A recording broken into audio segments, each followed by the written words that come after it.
All right, all right, all right. Welcome back to the GSMC Wrestling Laureate Podcast, brought to you by the GSMC Sports Network. I'm your host, Eric Rodriguez here. Talk about some of the best things in the world. Obviously, your favorite wrestling fan, professional wrestling. So, just kind of reflect on what we talked about real quick. We had our AEW Dynamite review. We had our Ring of Honor TNA preview. We talked about carrying crosses featuring WWE. We also talked about, Tom Aspinall in UFC heavyweight fighter actually, shared the ring with, with Cody Rhodes and Gunther, all three champions, a lot of gold in that ring. Told an MMA journalist that after when his career's done with MMA, he's going to jump ship to WWE. So that should be should be pretty badass. All right, next we have Steph De Lander's neck surgery. Obviously, TNA is it's happening tonight. If you guys haven't already watched it, make sure you give it a watch, check it out. We have Steph De Lander, talking about, she came out and on TNA Victory Road, that she was actually going to have to undergo neck surgery, and she talked about her neck injury.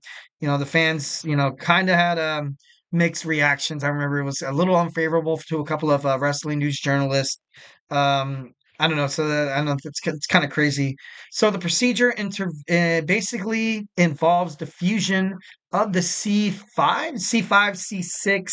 C6 vertebrates, and it kind of fuses them together. That's crazy, man. That's insane.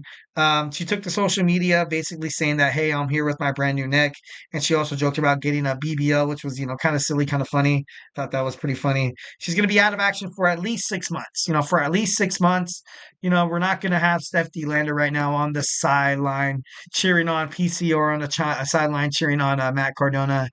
She was like one of those, those powerhouse women. Like, what I mean? She was like, she kind of reminds me of Nikita Lyons, like being brutally honest. What I mean? They kind of have that same build. They rely a lot on their power to help win them wrestling matches. And I this is going to be a loss of obviously for TNA. Obviously, any injury from a main star who got a lot of attention, even on social media and stuff like that. She was very prominent on social media. But overall, like, this is for the betterment of her, for her career. Obviously, a bunch of other, there's neck injuries inside wrestling is, it sucks. It sucks. But also it's very common, very common. Like, look at what happened with Bobby Roode. All of a sudden he was like, the biggest thing. He was the glorious one, and now you just kind of see him backstage whenever some people like start beating the crap out of each other and they need somebody to split them up. Like, what I mean? Then you see Bobby Roode come out and you're like, oh look, it's Bobby Roode. Like, obviously back in the day, Stone Cold Steve Austin, back in SummerSlam 1997 broke his neck. Hardcore Bob Holly as well as on that list as well. Who else is a couple other superstars? Who's that? Uh, Edge as well, who had to take like a 11-year hiatus. Then he had surgery as well. Then he came back, and now he's actually fighting full time. He had a bad spot in a I think it was a cage match. I think it was a cage match. Going up. Oh, who was AJ Francis? No, it wasn't AJ Francis. Brody, no, it wasn't Brody King. Was it Brody King? No, damn it. Who did Malachi Black? Malachi Black. There we go. Of House of Black. Like when, he jumped from the top and you can just see the injury. It was like, oh my God, this guy really just do that? Like, dude, sometimes you got to take your age into consideration, and sometimes it's not, it's not the best thing in the world. Once I got a couple of chats here from my man Anthony Mizzona, Will Ospreay as well. Is it possible that we can see Steve Macklin have a military themed babyface stable? Um, I think so. Well, I don't know. Whenever it comes to like military themed things inside wrestling, I don't know. The WWE, obviously, you did have Sergeant Slaughter as well.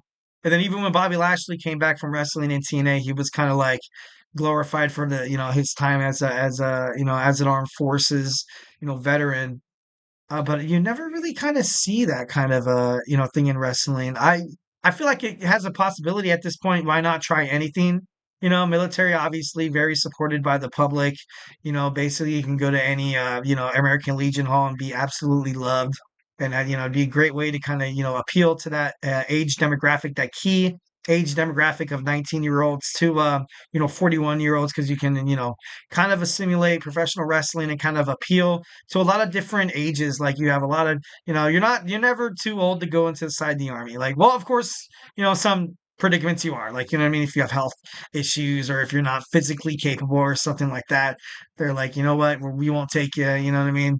But I don't know. I feel like it would be a smart move. I would try it. If I was TNA creative, I was like, you know what, and like, why not? Like, just give it a shot. But ultimately, like, going back to neck injuries, like you've seen the New Day break up because Big E trying so hard to kind of rehab his injury. He had to get spinal fusion surgery, I think it was. Um, uh, it would be amazing to see him come back, but you never really want to chance it. Obviously, Bryan Danielson as well. You also had Braun Strowman is another guy that had neck fusion surgery as well. Eric from the Viking Raiders, and of course the probably the most horrific neck injury you've ever seen would was Darren Drozdov, after a failed running power bomb by D'Lo Brown on a taping on SmackDown. He's seen this guy has basically become a quadriplegic, and it was not being able to feel anything from the neck down. That, oh my God, talk about hell, talk about hell. That's insane. That's insane. That's crazy. Obviously that's kind of the stuff you put on the line if you get in when you get into a business like this. In terms of like combat sports and stuff like that. But I don't know. It's a very, unfortunately, it seems like maybe like one in every like 7 or 10 wrestlers have problems with their neck. And obviously, there's also another wrestler that I'm kind of like, you know what? I'm not going to mention his name, but he had a neck surgery as well, and he would take painkillers and stuff like that, and probably people think that, and the use of steroids as well, messed up his brain, absolutely, like gave him CTE. Once again, not naming names, but I'm pretty sure you guys already know who I'm talking about. He basically has been blackballed and blacklisted in WWE. Kind of, invokes my reason not to mention his name on this podcast. But I don't know. It's always crazy. It's never a good, never a good spot. Obviously, in terms of like women breaking their necks too, like Lita did it. That's what caused Lita to have such a short, wrestling career as well. I got another chat from my man Anthony. I have a friend who knows where these coasters are coming from. He had to have his C4 and C3 fused together, and also a broken shoulder in the same injury playing football. Yeah, yeah, NFL starts as well. It's you think at the end of the day you're like, oh, I'm going to be an NFL star or play college football or wrestle in the WWE, and then just like freakish stuff could happen like this. You know what I mean? It can happen, in terms of anything. Like, you know what I mean? I had a friend who was working construction, and then like he was I think he was on the scaffolding thing, and then somehow he tripped, he fell, and then he landed on his back. And he says even after surgery, and it's never really the same. You know what I mean? I had an uncle who also worked construction as well. I think he did like roadside construction, and he said like I don't want to swear, but it's kind of like a B word and a half. Like, you know what I mean? It's your body never really feels the same.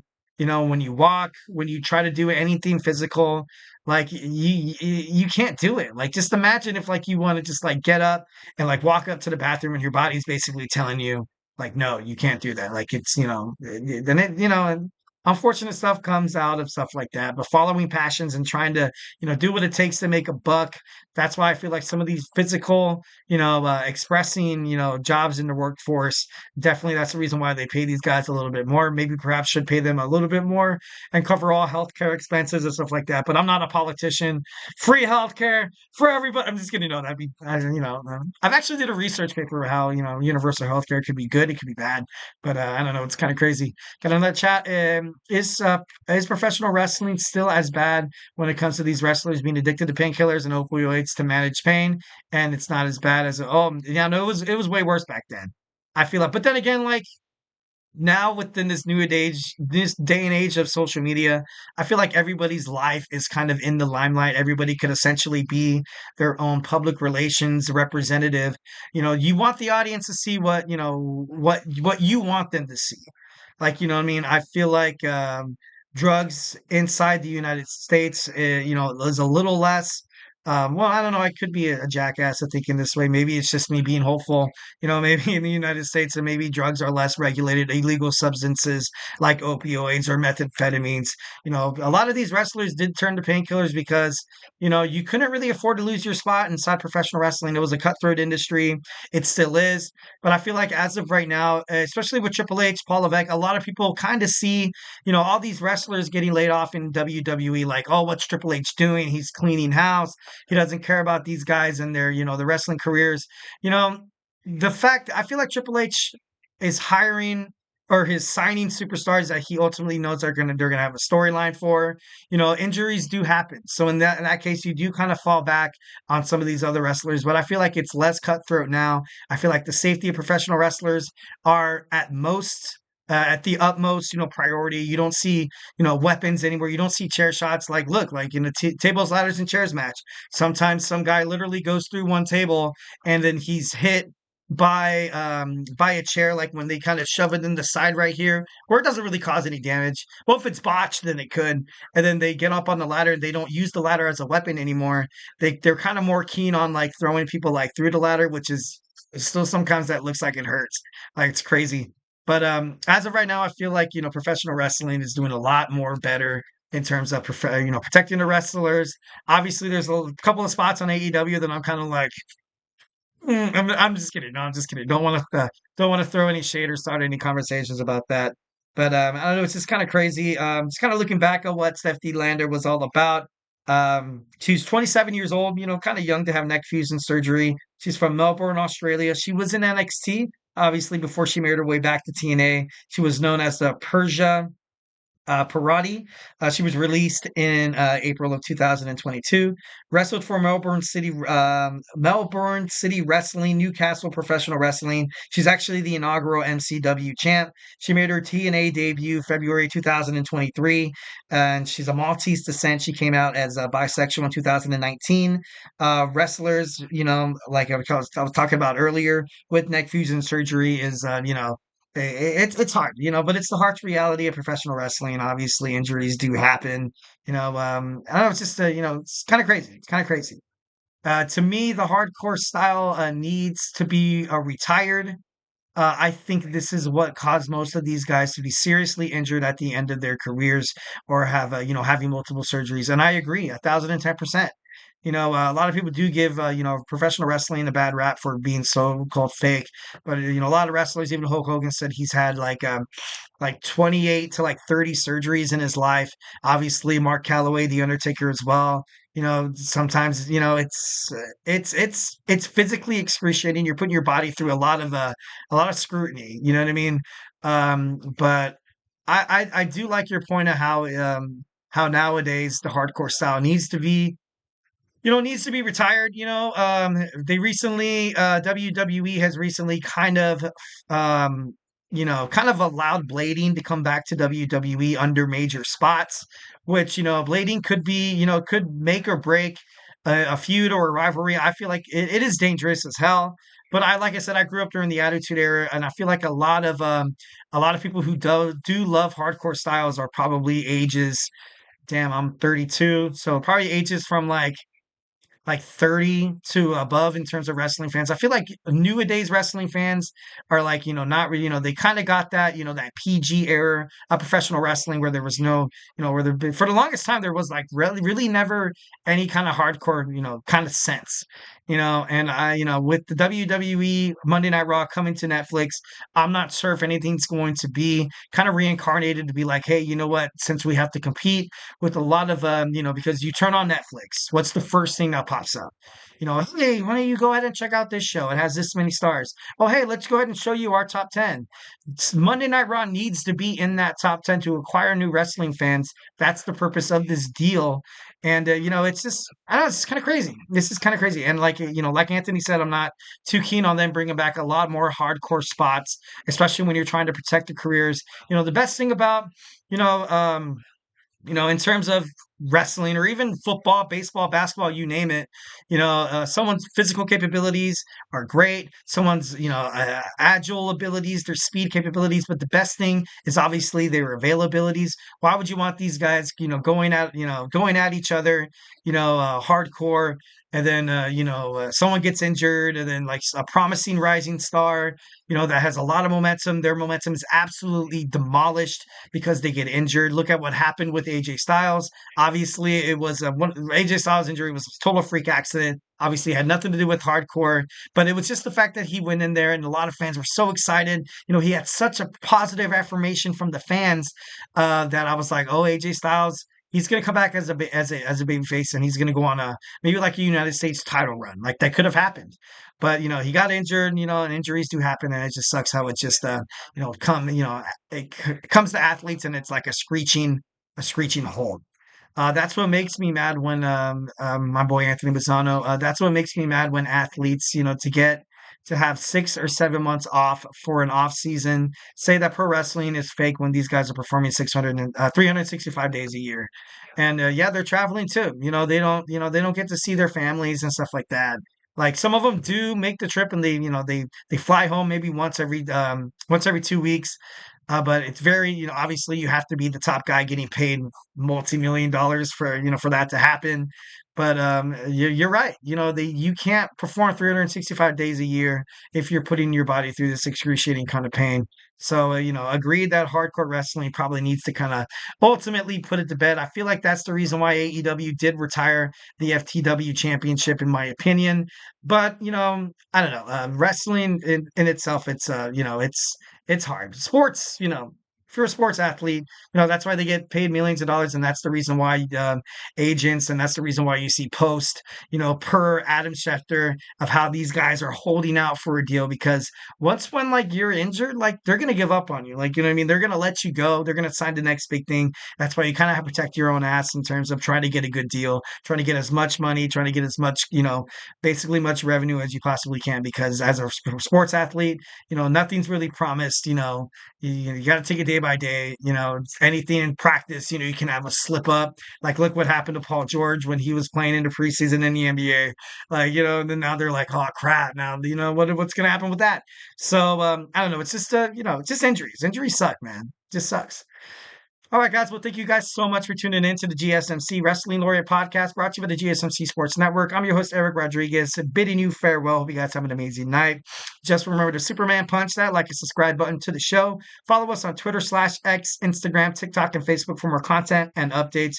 Like I always say, if I haven't made you a wrestling fan by now, we can, we have shows. We have the NFL heating up. We got my boy Manny with the Chip Shot Football Podcast, the always amazing, talented Kenneth with the GSMC Football Podcast. We got my boy Emran's Soccer Podcast coming up in 9 minutes, so make sure you tune into that.